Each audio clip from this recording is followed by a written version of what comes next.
Good morning friends. இந்த வீடியோவில் நாம் பார்க்க போகிற ஒரு போம் W.B. Yeats எழுதின லேடா அண்ட் தி ஸ்வான். லேடா என்பவள் the queen of Sparta. Sparta கிரேக்க நாட்டில் அது ஒரு மாநிலம். ஏத்தன்ஸ்னு சொல்லுவாங்க, இன்னொன்று ஸ்பார்ட்டா. இந்த ஸ்பார்ட்டா என்ற பகுதியினுடைய குயினாக இருப்பவள் லேடா. அந்த லேடாவினுடைய அப்பா கிங் தெஸ்டியஸ், THESTIUS, தெஸ்டியஸ், THESTIUS. கிங் தெஸ்டியஸினுடைய மகள் லேடா. அவள் ஸ்பார்ட்டாவினுடைய ராணி. இவளுடைய ஹஸ்பண்ட் டிண்டேரியஸ், TYNDAREUS,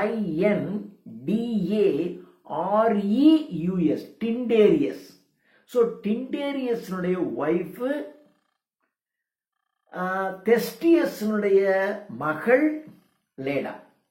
இவள் ஸ்பார்ட்டாவினுடைய அரசி. இது லேடாவை நீங்க தெரிஞ்சுக்கணும். அடுத்தது ஸ்வான். இந்த ஸ்வான்ங்கிறது ஒரு கிரேக்க கடவுள், the father of Olympian gods. Olympus அப்படின்னு ஒரு மலை, அந்த மலையில தான் கிரேக்க கடவுள்கள் எல்லாம் வசிக்கின்றார்கள் அப்படின்னு இருக்கும்.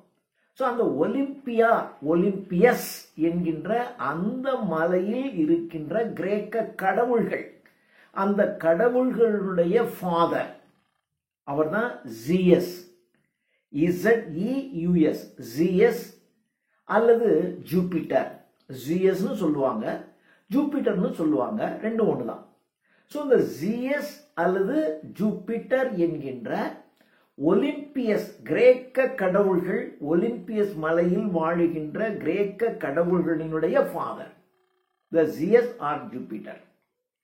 இந்த ஜியஸ் அல்லது இந்த ஜூபிட்டர் என்கின்ற இந்த கடவுளுக்கு நம்ம லேடா மேல, த ஸ்பார்ட்டா குயின் இருக்கா இல்லையா, இவ மேல ஒரு மோகம். நீங்க இந்த அகலிகைன்னு ஒரு தமிழ்ல அகலிகை ஒரு குருவினுடைய ஒரு முனிவர். அந்த முனிவரினுடைய பேரு, அந்த முனிவரினுடைய ஒய்ஃப். அந்த முனிவர் காலையில எப்பொழுதுமே விடியற் காலையில எழுந்திருச்சு அதுக்கு போயிடுவார். அதுக்கு போய் குளிச்சுட்டு எல்லாம் முடிச்சுட்டு வருவார். அது கோழி கூவுற டைம் தான் அவருக்கு கணக்கு. அந்த கோழி கூவுற சமயத்துல அவர் என்ன பண்ணுவார்னா எழுந்திருச்சு போயிடுவார். அப்ப இந்திரன் இந்த அகலிகை மீது மோகம் கொண்டிருக்கான். மோகம் கொண்டு அகலிகையை கெடுக்கிறதுக்காக என்ன பண்றான்னா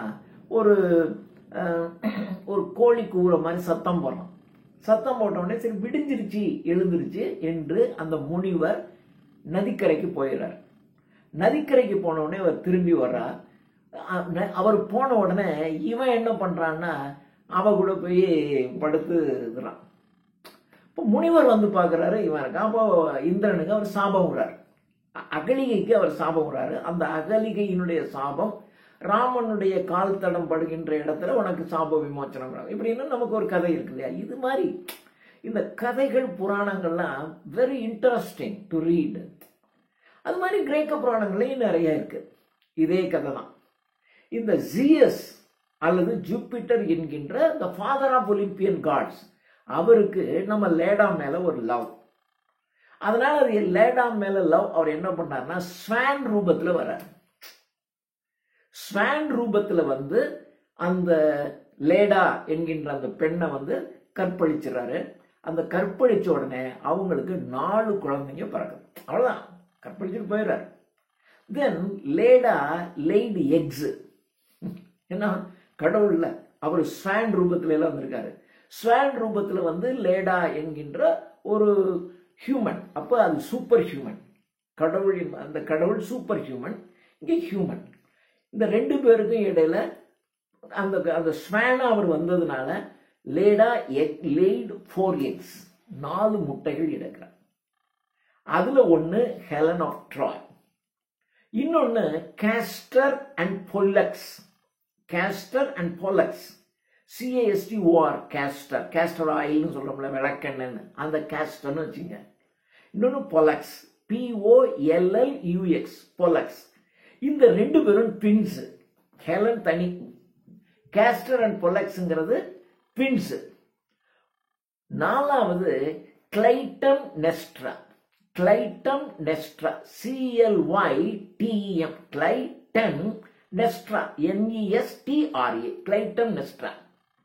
இந்த கிளைட்டம் நெஸ்ட்ரா, ஹெலன், இந்த ரெண்டு பேர் தான் இதுல ரெஃபர் பண்ணப்படுது. ஆனா ரெண்டு பேருக்கும் இடையில ஒரு ட்வின்ஸ் ஒன்று இருக்கான்னு உங்களுக்கு தெரிஞ்சுக்கணும். அவ்வளவுதான். இந்த 4 பேர். இது கதை. இந்த கதையை வைத்துக்கொண்டு இவர் என்ன பண்றாரு, இந்த WBH என்ன பண்றாரு, இதை இவங்க என்ன சொல்லுவாங்கன்னாக்க, இது ஒரு ஆண் ஆதிக்கம். கடவுளுங்கிற சூப்பர் ஹியூமன் இல்லையா, அது ஆண் ஆதிக்கம். அந்த பெண்ணை ஒரு அந்த ஃபெமினிஸ்டிக் பேசுறவங்கலாம், பெண் உரிமை பேசுறவங்கலாம் இந்த கவிதையை இப்படி விமர்சனம் பண்ணுவாங்க. when they analyzed it, இந்த கவிதையை அவங்க அனலைஸ் பண்ணும்போது இது ஒரு ஃபெமினிஸ்டிக் போயட்ரி. ஆண்கள் ஆதிக்கம் செலுத்துகிறார்கள். சாதாரண பெண், அவளுக்கு ஒரு ஹியூமன் பீயிங், அவளுக்குன்னு ஒரு கணவன் இருக்கான். ஆனா இவன் கடவுள் ஒரு ஸ்வான் ரூபத்துல ஏமாத்தி அவளை கெடுத்துட்டு போயிடுச்சு, ரேப் பண்ணிட்டு போயிடுச்சு, அப்படி ஆணாதிக்கம் அப்படின்னு சொல்றவங்களும் உண்டு. பொலிட்டிக்கலாக இதை என்ன சொல்லுவாங்க அப்படின்னு சொன்னா, இந்த ஸ்வான் என்பது இங்கிலாந்து. ஒரு பொலிட்டிக்கலா இத மெட்டாஃபர்னு சொல்லுவாங்க, உருவகப்படுத்துவது. சோ இந்த ஸ்வான் என்பது இங்கிலாந்து, இவள் லேடா என்பது அயர்லாந்து.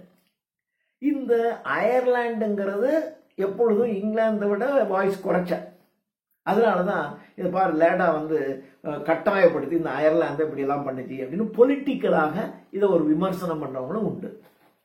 அது பொலிட்டிக்கலாக இருந்தாலும் சரி, ஃபெமினிஸ்டிக்காக இருந்தாலும் சரி, ஒரு beautiful sonnet. It's a sonnet. சானட்ல இது ஒரு பெட்ரார்கன் சானட். பெட்ரார்கன் சானட் அப்படின்னாவே 4 lines 4 லைன், அதாவது 8 வரி, அடுத்தது 6 வரி. அந்த 8 வரி என்பதை 2 குவாட்ரைனா பிரிப்பாங்க, 2 4 வரியா பிரிப்பாங்க. அந்த 6 வரி இருக்கு இல்லையா, அந்த 6 வரியை செஸ்டட்னு சொல்றோம், அது ஆக்டெட். ஆக்டெட்டை 2 குவாட்ரைன், 2 ஆக்டெட் 8 வரிய 2 குவாட்ரைன், 2 4 வரியா பிரிச்சுக்குவாங்க. அடுத்து 6 வரிங்கிறது செஸ்டட். இந்த செஸ்டட்ங்கிற 6 வரிய 2 3 வரியா பிரிப்பாங்க. அப்போ 8 6 14 வரி. இது பெட்ரார்கியன் மாடல். ஷேக்ஸ்பியரியன் சானட்ஸ் வேற, இது பெட்ரார்கியன் மாடல். இது பெட்ரார்கியன் மாடல்ல இந்த சானட் எழுதப்பட்டிருக்கு. இதை எழுதினவர் WBH, William Butler Yeats. Now we see the sonnet. இப்போ சானட்டை பார்க்கலாம். இந்த கதையை ஒரு ஞாபகம் வச்சுங்க. இப்போ இதுக்கு உள்ளுக்குள்ள வரும்போது அந்த கதையை இன்னும் கொஞ்சம் சேர்த்து நான் சொல்றேன். இதுல இன்னும் இருக்கு. இது பாத்தீங்கன்னா நல்ல ஒரு செக்ஷுவல் அப்படியே சொல்லுவோம். We see the first, the first quatrain, முதல் 4 வரி. இது என்ன பேட்டர்ன்ல, இந்த ரைம் ஸ்கீம் என்ன பேட்டர்ன் இருக்குன்னா, ABAB, அடுத்த குவாட்ரைன் CDCD, அடுத்தது EFG, 3 வரி 3 வரி, ABAB, CDCD, EFG என்று 14 வரிகள் ரைம் ஸ்கீம்ல WBH எழுதின ஒரு sonnet, Leda and the swan. Now we see the poem. A sudden blow. ஆரம்பிக்கும் போது பாத்தீங்கன்னா ஒரு அடித்தடி ஆரம்பிக்கிற சடன் ப்ளோ, திடீர்னு ஒரு அடினா என்ன அடி? The great wings of the swan. The swan இருக்கு. ஸ்வான்ங்கிறது யாரு? ஜியஸ் அல்லது ஜூபிட்டர். ஜியஸ் அல்லது ஜூபிட்டர் என்கின்ற கடவுள் இப்ப ஸ்வான் மாதிரி வருது. ஸ்வான்ங்கிறது ஒரு அழகான பறவை, அன்னப்பறவை. அதனாலதான் அந்த கடவுள் ஒரு அழகான அன்னப்பறவையினுடைய வடிவத்துல வர்றாரு. நல்லா ஒயிட்டு, நல்லா பார்க்கறதுக்கு அவ்வளவு அழகா இருக்கு. ஏன்னா கடவுள் இல்லையா? அது வரும்போதே அதனுடைய இறகுகளை அப்படி அடிக்குது. அதைத்தான் சடன் ப்ளோன்றான். திடீரென்று அந்த இறகுகள் அடித்து கொண்டு அது வருகிறது. A sudden blow, the great wings beating. அப்படியே பறந்து இங்க வந்துருச்சு, லேடா பக்கத்துல வந்துருச்சு. வந்தும் கூட இன்னும், அதாவது நீங்க வேகமா வந்தீங்கன்னா ஒரு இடம் வந்தாலும் நீங்க அப்படியே மூவ் பண்ணிக்கிட்டே இருப்பீங்கல்ல. நீங்க வேகமா வர்ற காரை நீங்க என்னதான் பிரேக் போட்டாலும் அப்படி கொஞ்சம் தூரம் போகல. அது மாதிரி அப்படி கடவுள் பறந்து வர்றாரு, அப்படி ரெக்கை அடிச்சுக்கிட்டு வேகமா வர்றாரு. லேடா இடத்துக்கு வந்தாச்சு, ஆனாலும் இன்னும் அந்த ரெக்கை அப்படியே அடிச்சுக்கிட்டே இருக்கு. ரெக்கை அடிச்சு அப்படியே கொஞ்சம் கொஞ்சமா தான் அது நிற்கும். அது மாதிரி. So a sudden blow, the great wings of the god Jupiter or Zeus அல்லது ஜூபிட்டர் என்கின்ற கடவுள் இந்த ஸ்வான் வடிவத்தில் வந்திருக்க அந்த ஸ்வானுடைய விங்ஸ் சிறகுகள் ஸ்டில் இன்னும் அடித்துக் கொண்டிருக்கின்றன லேடா இடத்துக்கு வந்ததுக்கு பின்னரும். a sudden blow, the great wings beating still above the staggering girl. அவ படுத்திருக்கா, அவ மேல வந்து உட்காந்துருக்கு. அந்த பறவை இப்படியே நீளமா படுத்திருக்கா. படுத்த உடனே இப்படி மேல வந்து அன்ன பறவை உட்காந்துருக்கு. ஸ்டாகரிங்னா அஸ்டானிஷிங். திடீர்னு நம்ம படுத்திருக்கோம், அப்படி நம்ம மேல வந்து ஒரு அன்ன பறவை வந்து உட்காந்துருக்கு. மேல எப்படி இருக்கும்?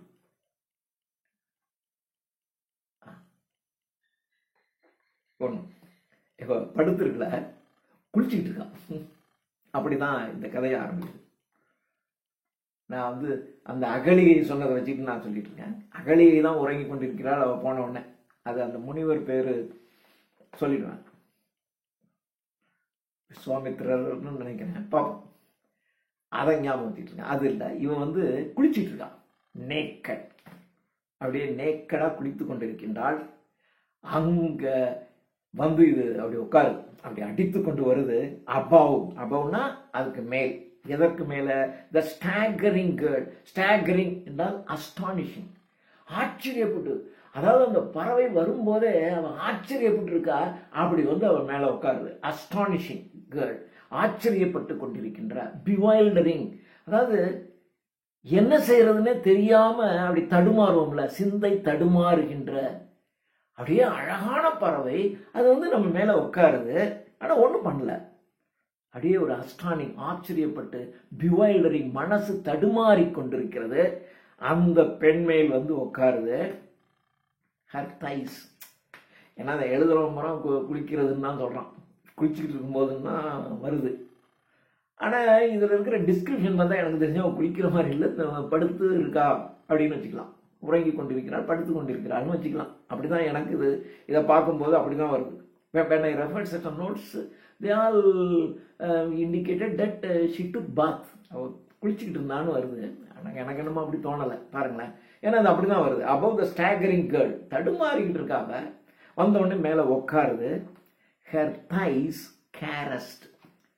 கேரஸ்ட்ங்கிறதுக்கு ரெண்டு அர்த்தம் இருக்கு. ஒன்று கிஸ் பண்றதுக்கும் கேரஸ் தான், இன்னொன்னு டச் ஜென்ட்லி, அப்படியே மெதுவா அப்படியே டச் பண்றது. இவன் நிர்வாணமா இருக்கா, அந்த நிர்வாணமாக இருக்கின்ற அவளினுடைய தொடைகளின் மீது அப்படியே தடவுது. ஒரு உணர்ச்சி ஏற்படுத்துற மாதிரி அப்படியே தடவுது. எதனால? அதனுடைய விங்ஸ் இருக்கு இல்லையா, அதனுடைய இறகுகளினால் அப்படியே தடவுது. அல்லது அது கிஸ் பண்ணுது அப்படின்னு வச்சுக்கலாம். இந்த கேரஸ்க்கு ரெண்டு மீனிங் இருக்கு. கிஸ்ட்னு அர்த்தம் வரும், அல்லது டச் ஜென்ட்லி அப்படிங்கிற மீனிங் வரும். எப்படி எடுத்தாலும் இந்த இடத்துக்கு இது பொருத்தமான வார்த்தை. above the staggering girl, her thighs caressed. அவளுடைய தொடைகளின் மீது இது மென்மையாக வருடுகிறது, அல்லது தொடைகளை இது முத்தமிடுகிறது. by the dark webs, by the dark web. Web அப்படின்னா வலை. அதாவது அந்த இறகுகள் எப்படி இருக்கும்? இறகுகள்ங்கிறது அப்படி இருக்கும் இல்லையா, அப்படி அப்படி விரிச்ச இறகுகளுக்கு இடையில அப்படியே ஒரு பின்னல் மாதிரி தானே இருக்கும்.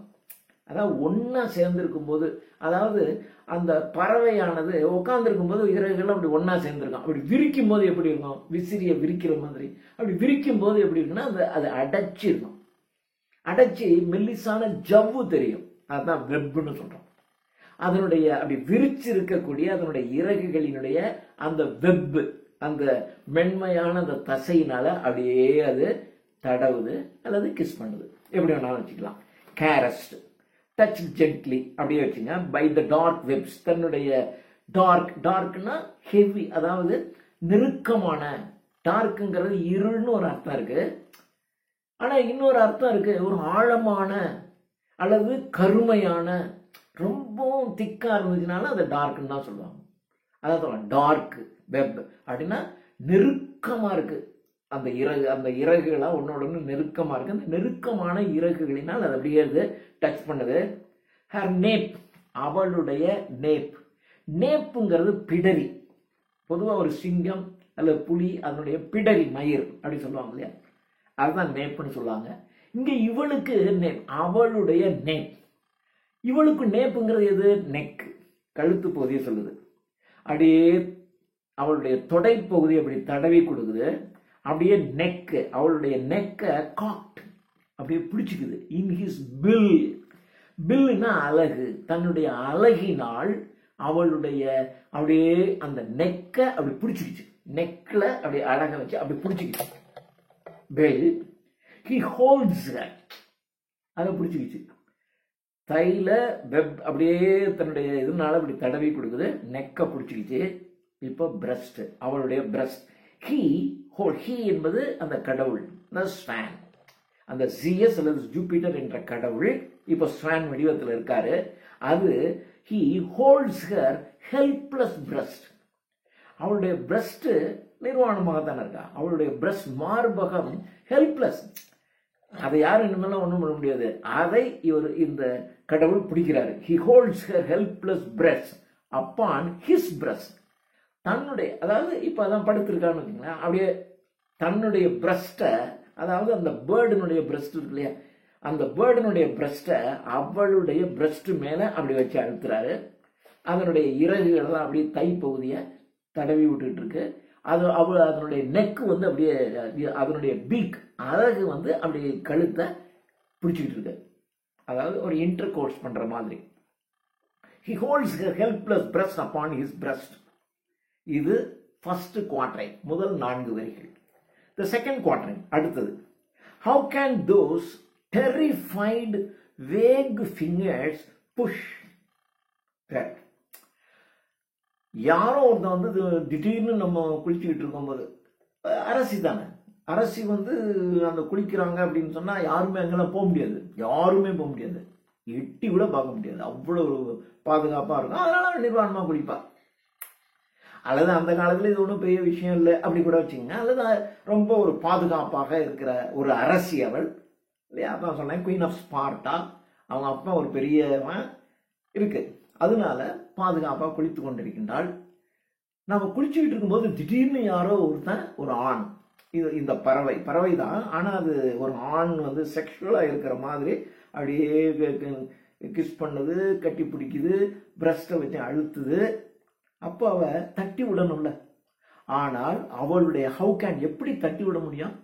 How can those terrified wake fingers, wake அப்படின்னா டெலிகேட், மென்மையான, ஒரு மென்மையான வீக்.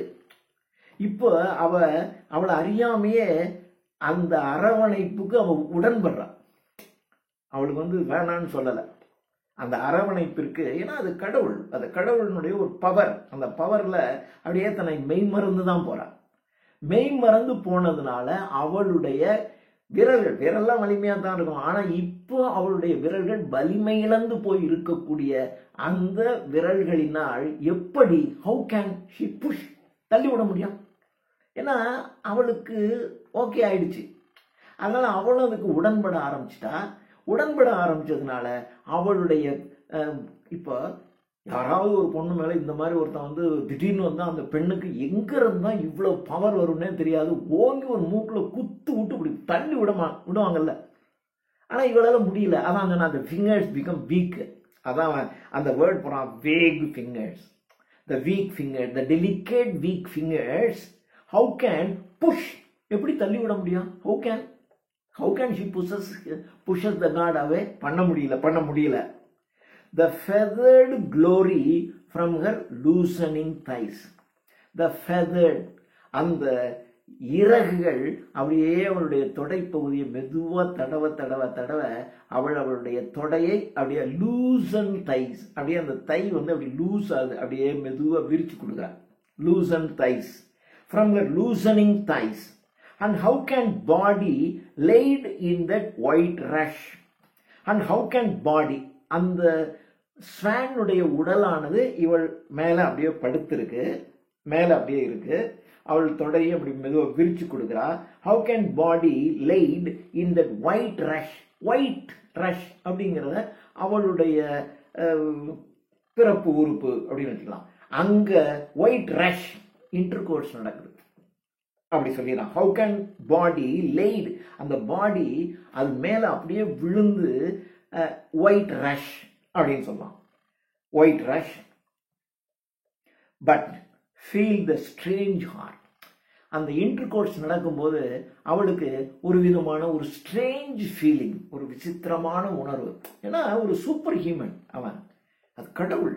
அந்த சூப்பர் ஹியூமன் காட் இவளோட ஒரு இன்டர்கோர்ஸ் பண்ணும்போது அது ஸ்வானா இருந்தாலும் கூட அவளுக்கு அப்படியே மெய்மறந்து போயிடா. பட் ஃபீல் த ஸ்ட்ரேஞ்ச், அந்த ஒரு விசித்திரமான உணர்வு அவளுக்கு வருது.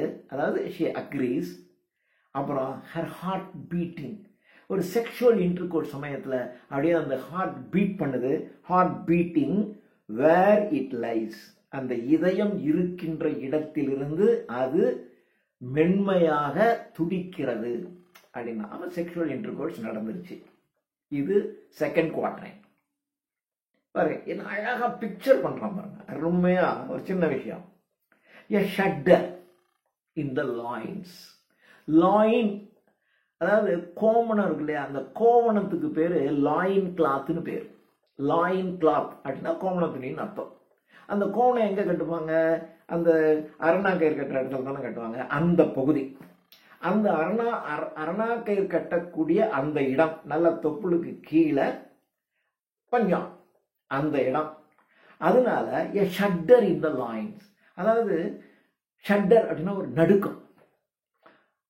when she feels that orgasm, அந்த அந்த செக்ஷுவல் இன்டர்கோர்ஸுடைய அந்த உச்ச மகிழ்ச்சி அடையும் போது அப்படியே அவளுடைய உடம்புல அந்த அந்த லாயின்ஸ் பகுதியில் ஒரு நடுக்கம், அந்த ஆர்கசம் அவளுக்கு அப்படி ஒரு பரவசம் ஏற்பட்டது.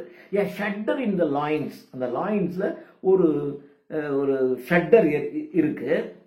என்ஜெண்டர்ஸ் த, அங்கே என்ஜெண்டர் என்றதுன்னா ஆஃப்ஸ்பிரிங், கிவ்ஸ் ஆஃப்ஸ்பிரிங். ஆஃப்ஸ்பிரிங் என்றது வழித்தோன்றல்கள், தன்னுடைய வழித்தோன்றல்கள் அங்கே தோன்றுகிறது. அவ்வளவுதான். அதாவது அவளுக்கு அந்த உச்சகட்டம் வந்துருச்சு செக்ஷுவல் ரிலேஷன்ஷிப்ல. அந்த உச்சகட்டம் வந்த உடனே அவளுக்கு ஆஃப்ஸ்பிரிங் தோன்றிடுச்சு. அவ வயிற்றுல ஆஃப்ஸ்பிரிங் தோன்றிடுச்சு. உடனே குழந்தைய பிறந்தவங்க கடவுள் தானே offspring. So engenders there, a shudder in the loin engenders there. It means she gives birth, அவள் குழந்தை பெறுகிறாள். lays egg அல்லது give birth to children. அதான் சொன்னேன் இந்த 4 சில்ட்ரன் சொன்னேன். அந்த 4 சில்ட்ரன்ல முதல் குழந்தை ஹெலன். ஏன்னா இதுல இந்த முதல்களையும் 4வதையும் பத்தி தான் சொல்றாங்க. ஸோ ஃபர்ஸ்ட் வந்து ஹெலன் ஆஃப் ட்ராய், அடுத்தது கிளைட்டன் நெஸ்டா. அந்த கிளைட்டன் நெஸ்டா, ஹெலன் ஆஃப் ட்ராய் நமக்கு தெரியும். ஹெலன் ஆஃப் ட்ராய்ங்கிறவளை வச்சுக்கிட்டு தான் த ட்ரோஜன் வார், ட்ராய் நகரம். இந்த ஹெலன் ஆஃப் ட்ராயினுடைய ஹஸ்பண்ட், அவளுக்கு மேரேஜ் ஆயிடுச்சு. ஆனா இவள் மேல ஒரு அரசனுக்கு லவ். எப்படியும் வாழ்க்கையில ஹெலனை அனுபவிச்சே தீரணும்னு திடீர்னு வந்து படையெடுத்து ஹெலனை கொண்டு போய் தூக்கிட்டு போயிடும். தூக்கிட்டு போய் அவனுடைய ட்ராய் நகரத்துல கொண்டு போய் வச்சிடலாம்.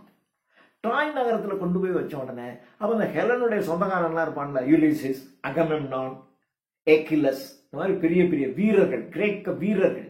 இப்ப நம்ம இதுல சொல்றோம்ல அர்ஜுனன், பீமன், நகுலன், இதெல்லாம் நம்ம சொல்றோம்ல, அது மாதிரியான பெரிய பெரிய வீரர்கள்லாம் என்ன பண்றாங்கன்னா, எங்க வீட்டு பொண்ணா தூக்கிட்டு போயிட்டேன்னா அங்க இருந்து படையெடுத்து வர்றாங்க. படையெடுத்து ட்ராய் நகரத்துக்கு வந்து ட்ராய் நகரத்தை அடிச்சு துவம்சம் பண்ணிடுறாங்க. பண்ணி ஹெலனை மீட்டு கொண்டு வராங்க. இதான் கதை. இத ஒரு வரியில சொல்றான் பாருங்க. இந்த ட்ரோஜன் வார் எப்படி நடந்துச்சுங்க, ஒரே ஒரு வரி, த புரோக்கன் வால். அது முட்டை போட்டுச்சு அல்லது ஒரு குழந்தை பெத்துட்டா. அந்த குழந்தை எதுக்கு காரணமாயிடுச்சு? த புரோக்கன் வால், சுவர்லாம் உடஞ்சி போச்சு. சொன்னேன் இந்த பசங்கள்லாம் யூலிசிஸ், அக்கிலஸ், இவன் தான் அகமெம்னான். இவன் தான் போய் அந்த ட்ராய் நகரத்தை முற்றுகையிட்டு அழிச்சிட்டான். அழிக்கும் போது எல்லாத்தையும் அழிச்சு விட்டாங்க, தரமட்டமாயிட்டாங்க. அதான் அந்த broken wall, the burning roof எல்லாம் பேர்ன் எரியுது. அண்ட் டவர், பெரிய பெரிய கோபுரங்கள்லாம் கொளுத்தி விட்டாங்க.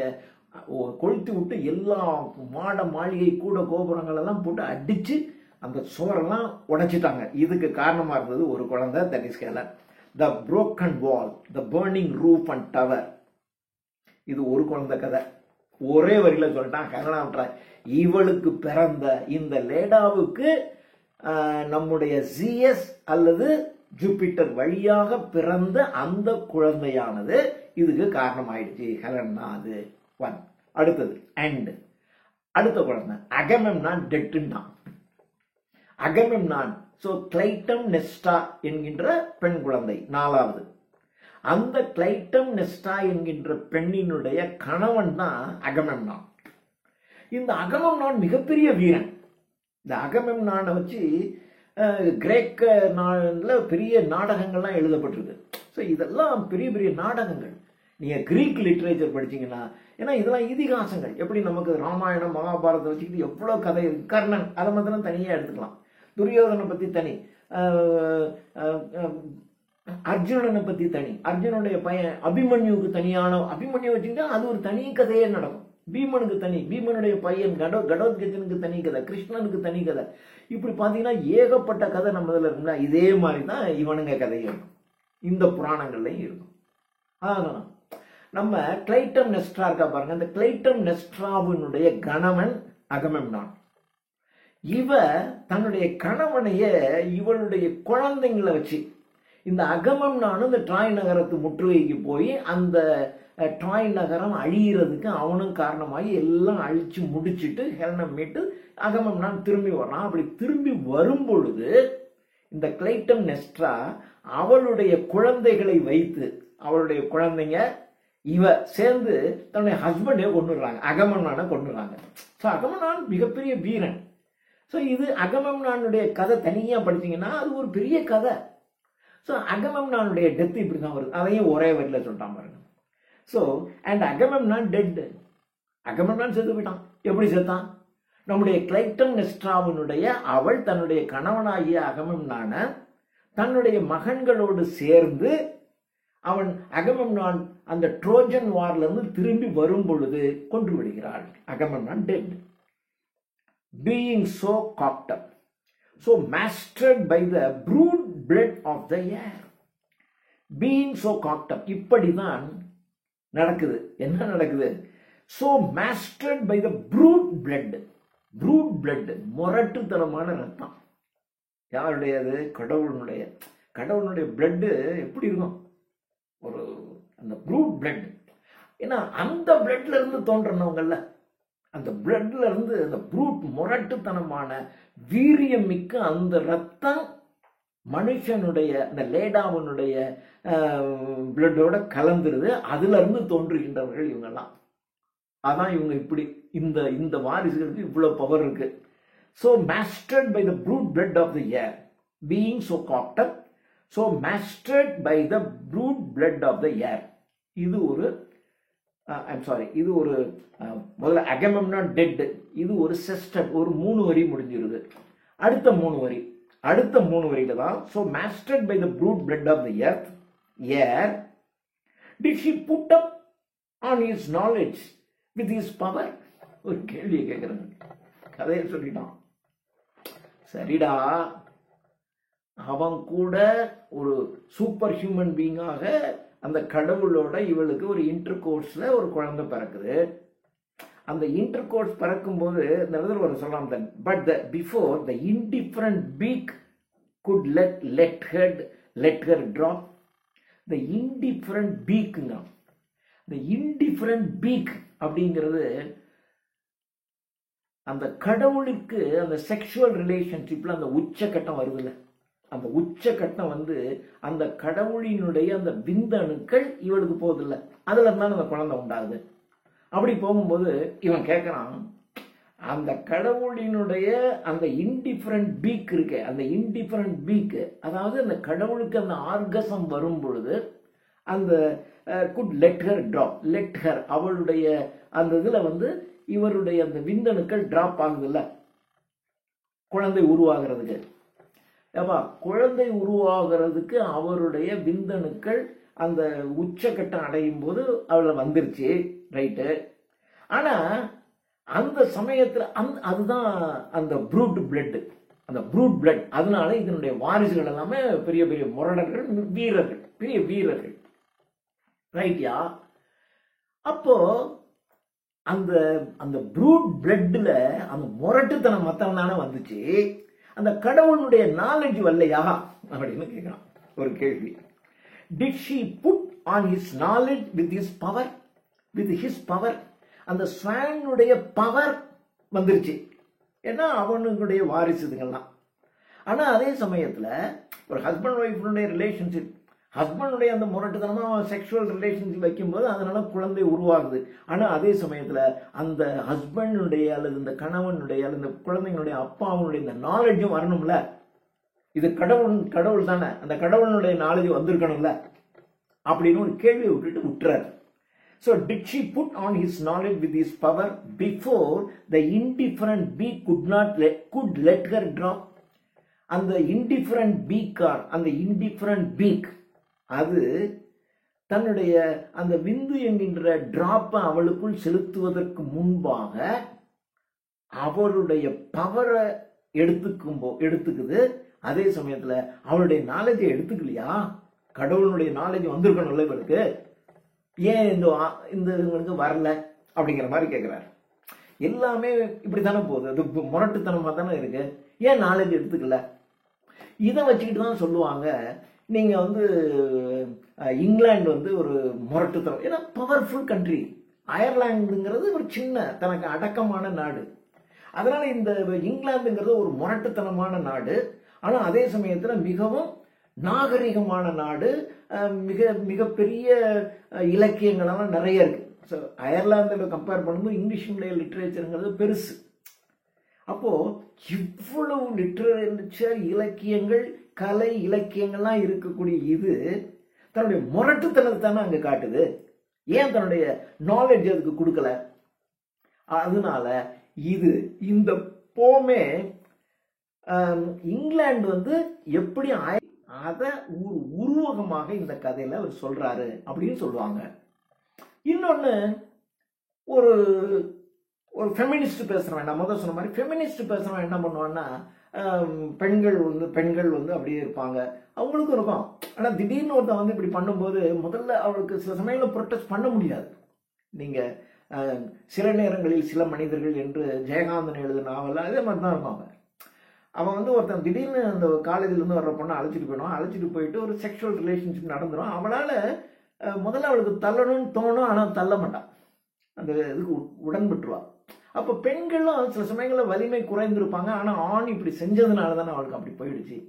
அப்போது அவன் வீட்டுக்கு போகிறா, வீட்டை விட்டு வெளியெல்லாம் துரத்திடுறாங்க, அவளுடைய வாழ்க்கையே மாறி போகுது. அதுக்காக வேற இப்போ இப்படித்தான் ஆகுது. அப்போ ஃபெமினிஸ்ட் சொல்கிறாங்க, கடவுள் மாதிரி வந்து இவன் ஏன்டா அப்படி பண்ணிட்டான், அதனால இது தவறு என்று இந்த போமானது ஒரு ஃபெமினிஸ்டிக் டைப்ல எழுதப்பட்டது என்றும், இல்லை பொலிட்டிக்கலாக இது இங்கிலாந்து அண்ட் வெர்சஸ் அயர்லாண்டை பற்றி எழுதப்பட்டதாகவும் மெட்டபர் உருவகப்படுத்தி அயர்லாந்து இந்த ஸ்வான் என்ற கடவுள் வந்து இங்கிலாந்தாகவும் அந்த லேடா என்பவள் அயர்லாண்டாகவும் சொல்லப்படுது. அதே சமயத்தில் இந்த ஸ்வான் என்கின்ற கடவுளானது ஆணாகவும், ஒரு வலிமை குறைந்த லேடா என்பவள் ஒரு பெண்ணாகவும் பெண்ணுரிமைவாதிகளினால் பேசப்பட்டு அப்படி உருவகமாக எழுதப்பட்டது தான் இந்த பாடல் என்று 2 வகையாக ஆர்கியூ பண்ணப்படுது. அது எப்படி ஆர்கியூ பண்ணாலும் ஒரு அருமையான போயட்ரி லேடா அண்ட் ஸ்வான். தேங்க்யூ.